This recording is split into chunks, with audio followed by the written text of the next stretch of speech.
amenifundisha. Amen. Na mwaka aanze mabadiliko makubwa sana. Amen. Aanze mabadiliko. Amen. Sikasema amina sasa. Amen.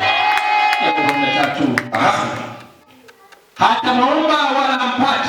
Mungu anajua wewe ni muombaji na Mungu anajua unajua kuomba, lakini anajua kabisa unaomba na anajua kabisa upati.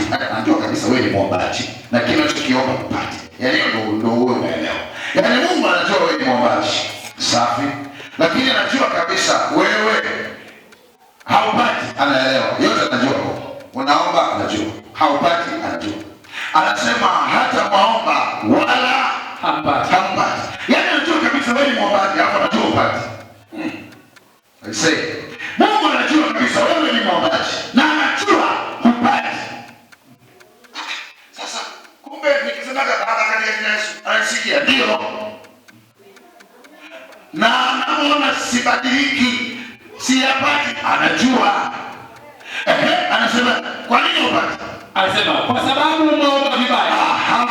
Kumbe tunaomba hatupati. Shida sio Mungu, shida namna ya kupangilia maombi. Unaomba vibaya. Unaomba vibaya.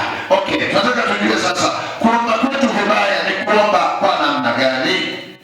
Ili uvitumie kwa tamaa zenu. Sawa. Kwa hiyo unalima ili uwaonyeshe watu, na katika malengo ya kilimo chako hauna hata mipango inayomhusisha Mungu, hauna hata ajenda na Mungu kwenye hicho kilimo, hauna hata mipango na Mungu kwenye shamba lako, hauna